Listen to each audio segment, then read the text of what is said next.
Vavi's perspective. Awe patterned the expressions of Andrew's audience as he excitedly listed out the EK's myriad futuristic features. Though at first his fantastical promises of unimaginable stopping power, rapid-fire capabilities, and practically negligible reloading time were met with some amount of skepticism from the manufacturing facility's engineering team, ultimately, a live demonstration from the prototype was enough to win over its doubters. "Any more questions?" my human friend asked with accentuated cheer, gently wiping the remnant globs of test dummy off of his cloak as he turned around to face our dumbfounded menagerie of scientists and soldiers. Even the belligerent Lieutenant Kirak, it seemed, was at a complete and utter loss for words. Several long moments of deafening silence later, a claw shot up beside me, specifically that of Teague. "I've got one, Mr. Alien," he began cordially. The Red Scale's words, however, regardless of how politely he espoused them, were met almost immediately with scorn from the audience of scientists around us. "Nobody asked you, Freibelt," one of them scoffed, spitting out the slur like a piece of rotten fruit. Hearing the translation of this phrase through his earpiece, Andrew's eyes visibly went wide with surprise before shortly thereafter narrowing in frustration. "I don't suppose you had any questions, did you?" he hissed to the heckler, quickly reminding everyone in attendance who was, in fact, the speaker here. "Teague, am I getting your name right?" my human then asked softly, turning on a dime back to his awkward, mild-mannered self. "That you did," the Red Scale replied happily, regarding to the human's summoning gesture with a respectful nod as he made his way toward the conveyor belt upon which Andrew now stood. "Go on and ask your question now?" my dear friend prompted, garnering several looks of surprise, confusion, and even disgust from the manufacturing team around him. "I was just wondering, what does the EK mean?" "I named it after the human continued solemnly, looking down upon his weapon with wistful reverence as he passed it off casually to the friendliest-looking scientist, who received it as though it were a priceless work of art. He was the head weapons engineer, up until he got shot with a prototype Rakasi model. Solemn silence fell over the crowd as they collectively spared a moment of mourning for their fallen colleague. Such a sight was by no means uncommon, with Providence terrorist attacks occurring just about every half year, though it's actually been nearly a full one since the last. Things that once would have been seen as nationwide tragedies now had lost much of their sting, reduced to a blurb on the newspaper and a mention in the Prime Minister's yearly morning night speech. Back when I was still in my earlier education, it was common every day in class to spare a moment for the fallen. "This war has taken too many lives," Chott announced grimly to the audience, evoking forth from amongst them a sea of defeated affirmations prompting him to proceed. "But with the help of our new secret weapon, hatchlings of the future will enter into a world free from the carnage of the Temenian regime." As the ambassador continued his rallying speech, I found myself very firmly being reminded why he was the head diplomat. Plucked feathers between us aside, Chott was a very talented kafel in the art of oratory. Concluding his performance to a great degree of applause from the workers, Chott stepped down off the makeshift stage and began approaching the crowd's back end where I stood. It was only when the figure behind me started talking that I even noticed he was there. "I see you've not lost your penchant for war speeches," the elderly kafel clicked in amusement, greeting Chott with a deep bow indicating personal connection. "And I see you're still in the habit of letting other people do it for you," replied Chott, producing seemingly out of thin air a bundle of bonus blueprints. "I hope your people are ready for a long few Esthrias. We need 1,000 of those guns, and at least a handful each of these by the end of the octal. Demanding as usual." The foreman sighed, quickly sifting through the various designs before concluding with an agreeable nod. "I'll see what we can do." "You two know each other?" I asked, regarding the pairs with curiosity and admittedly no small degree of suspicion. I had already been blindsided by the ambassador's pretty words once, and I had no intention of providing that mistake a sequel. Fortunately, the ambassador we'd been traveling with was more than amenable to explanation. "This old coot here was my senior officer back when I served," he smiled, gesturing cheerfully toward the gray-feathered facility overseer, who promptly offered me a shallow bow. "A pleasure, Miss Vavi." The coot chuckled, momentarily shifting his gaze back toward the conveyor belt, where Andrew could now be seen going over his gun's blueprint with the other staff members. "I must say, Your friend certainly is a fascinating specimen. His movements and mannerisms are so very, well, alien. It's part of his charm, I gushed, doing my best to disregard the strange, mushy sensation bubbling up inside, as my dear friend clumsily continued his floundering attempts at social mimicry. I'm so grateful to have met him, not just as an alien life form, but as a person, you know? Nodding along mindlessly with my saccharine sentiments, the two former soldiers watched as our human ally excitedly prattled on about engineering concepts from his homeworld. Such a formidable intellect, the coot mused, shaking his head ponderously. He must have been quite the respected figure back on his home planet. That's not how he tells it, replied Chot, his throat once again clicking with amusement. Apparently he was rather unremarkable back on Earth. If that's the case, then I dread to imagine what an advanced human is capable of. Anyway, Chot interrupted, beckoning over Andrew and Teague as he turned toward the exit and gestured for me to follow. Don't get me wrong, we would love to stay and chat, but the Prime Minister does not like to be kept waiting. You're taking the red scale with you? Chot's old friend inquired with a chuckle, noting with interest the diminutive addition to our posse. Offering up in reply a matter-of-fact affirmation, Chot continued.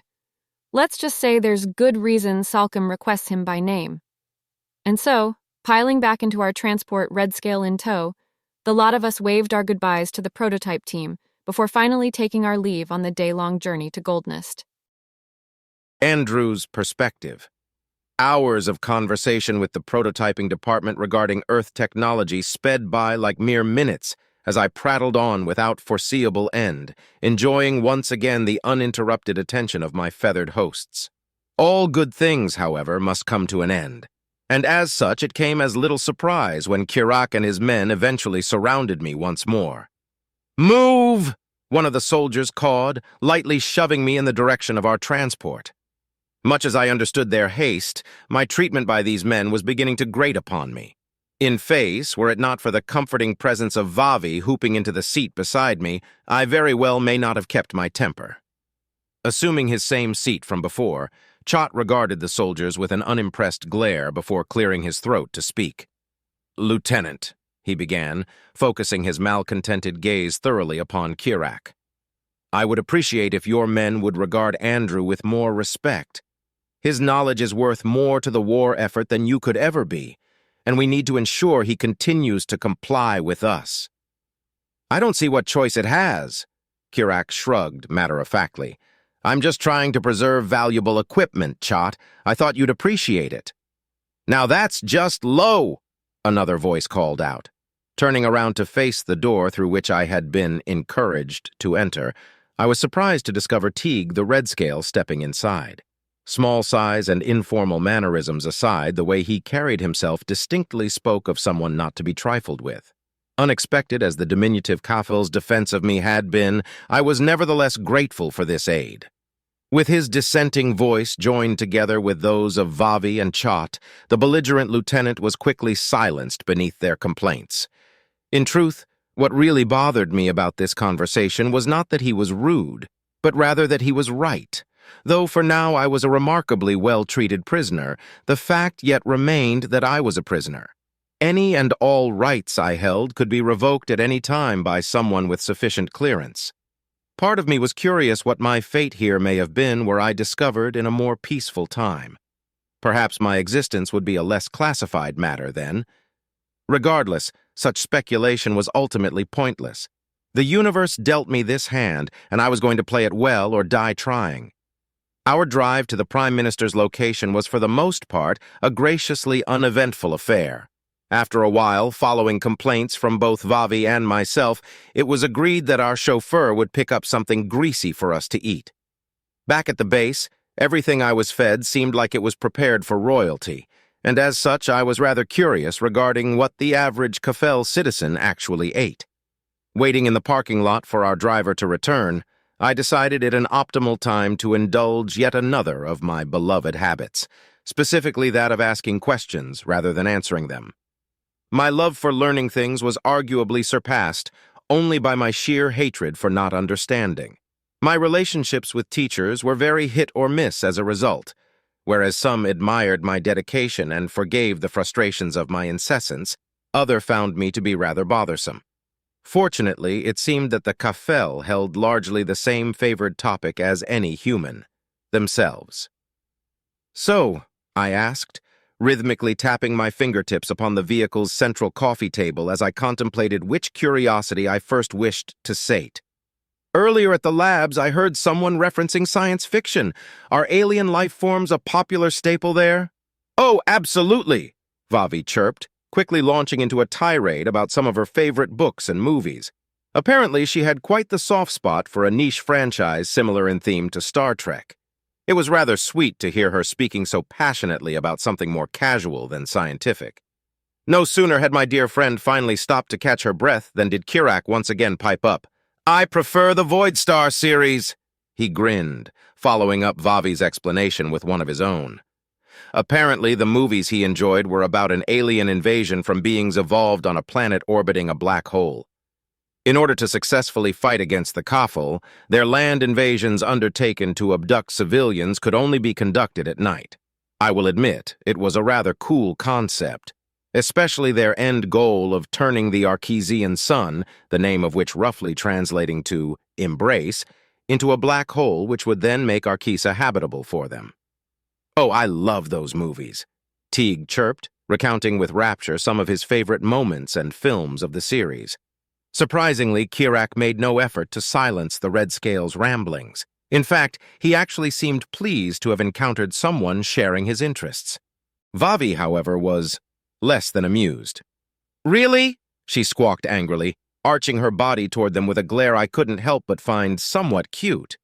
"Is that why you're being such a cloaca to Andrew, Lieutenant? Are you seriously about to tell me that those ridiculous fictional movies are what you've based your perceptions of real aliens off of?"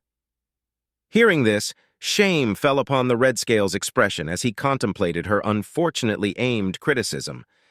I mean, I don't think of it like... I never really... They're just good movies, you know?" He chuckled despite himself, his expression clearly quite uncomfortable. "Andrew obviously isn't anything like the Wekia. First off, he actually has eyes." "Do you see any eggshells stuck to my plumage, Vavi?"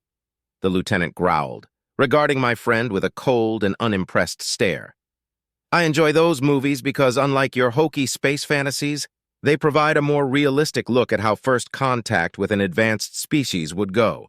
If you own something you can't defend, then you don't really own it, do you? You're just keeping it warm for the one who does. Even with our very planet, such is true." Much as the implied accusation stung, I still couldn't fault the lieutenant's logic. Civilizations expand through colonizing, and colonizers seldom negotiate. Even worse, part of me wondered if that was what would happen if humanity had discovered them before my own arrival. Would the gears of big business hesitate for even a moment in their endless grind? Frankly, I doubted it. My hope, however, was that our governments would allow no such exploitation of these aliens. That being said, I had no intention of leaving the Kafel entirely at their mercy. "You don't need to lash out on my behalf, Vavi," I sighed, gently placing a hand upon her shoulder and slowly leaning the Kafel back against her seat. "I'm actually rather glad Kirak doubts me. Someone has to—" "What about back on Earth?" Teague questioned, momentarily leaving me confused as to his query before finally continuing to clarify. "Do you humans have media about aliens?" "Of course we do," I answered matter-of-factly. "We humans have depicted aliens as everything from invaders to allies. Actually, one of our greatest physicists was firmly in Kirak's camp with regards to their true nature. Oddly enough, the only times Chot spoke throughout our entire parking lot interaction were translating my own speech into Zintrish, so Kirak and his men could understand. Other than that, his expression spoke of someone deeply lost in thought. About halfway through my rambling explanation regarding a favored space opera video game of mine, the conversation was abruptly cut to a halt as our driver knocked on his own door in code, prompting the startled soldiers to lower their weapons as he clambered inside with a massive bag of labeled boxes. "Nobody really told me their fucking order, so I just grabbed 2 of everything," he explained, randomly tossing out the boxes to us. The scent of Zintral's fast food was certainly odd, but by no means would I call it unpleasant. Snatching up one particular box into his claws, Teague carefully flipped open the lid before letting out a triumphant cackle, as inside it he found what looked to be several fried arthropod analogs.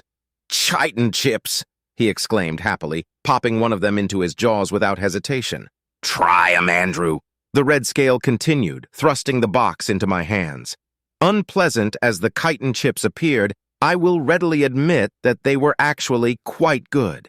They almost tasted like a hybrid of shrimp and fries, and I was grateful that there were 2 boxes of them, given that before I knew it, I'd finished the first all on my own. Refraining the second helping of those chips, I quickly reached into another box to discover there what almost looked like miniature burger patties. These, however, were dark red and tasted like egg, save for their extra hint of iron. "What are these?" I asked, gesturing toward the box as I looked to Vavi for an explanation. "Ooh, blood nuggets," she cooed, extending out her claw and upon my nod of approval snatching one up to place into her gullet. "They're made from the blood of our domestic cattle, the agors. They're massive borthanans that evolved away most of their pain response to avoid the nerve-hijacking venom of their natural predators. We domesticated them because they're easy to keep and their blood is highly nutritious, along with their meat." Mildly disturbing cattle practices aside, the blood nuggets weren't so bad. Albeit my vampire impression elicited minimal reaction from the group, save for deep confusion and some amount of concern from Vavi, who asked me if I was having their equivalent of a stroke. With that in hindsight obvious knowledge in mind, I vowed to at some point explain human legends to them. Cryptozoology was largely nonsense, sure, save for exceptionally rare cases like the formerly cryptid gorilla, but I'd be a liar to say it wasn't entertaining nonsense. My favorite thing on the entire menu, however, was the drink. It tasted sort of like a carbonated smoothie, but the fizzing reaction was apparently entirely natural from the biochemical reactions of a certain fruit. Unfortunately, Zintral's lack of a food and medicinal regulatory body meant that none of my fellow passengers knew the real caloric composition of such a beverage. Regardless, the meal was an overall enjoyable experience. It did, however, bring to my mind the question of which Earth foods I would find myself missing most in 10 years. Novel experiences aside, there was some small part of me that wished I could return there someday. Looking back to my younger days, I often derided my home planet as a God-forsaken space rock. But damn it, it was our God-forsaken space rock. And more than anything, I hoped my kind were taking good care of it. Or at least better care of it. Pushing those thoughts aside for the moment, my attention suddenly fell heavily upon the task before me. Like it or not, I was about to be the first human to meet with an alien head of state, and such a fact was no less terrifying than it was amazing. Following a few hours of quiet contemplation, eventually, I could no longer keep such an anxiety to myself. "Chat," I called, waking my translator from his mid-journey slumber with the lightest possible flick to the shoulder I could muster. "I need your advice." "On what?" The ambassador yawned, leaning forward as though to better maintain consciousness amidst the darkened vehicle. Judging by the clock on our driver's dashboard, it was the middle of the night. "Salcom," I continued, immediately shocking the Kafel into alertness as he scrutinized my expression with newfound seriousness. "What about him?" Smoothing back my moistening hair, I paused for a moment to contemplate my question's phrasing, checking it for any potential false implications, before finally spitting out the simple question. What am I supposed to do and say when I meet him? The sudden sensation of Vavi's unconscious head bobbing down onto my shoulder startled me slightly, as amidst the newfound tension, Chot replied. "I'd rather not lead you astray," he began, fiddling anxiously with his arm feathers as though contemplating his own next words. "Andrew, I know you'll know what to say, and I trust that when the time is right, your actions will reflect you as what we all know you are. Our last hope, but a hope nonetheless.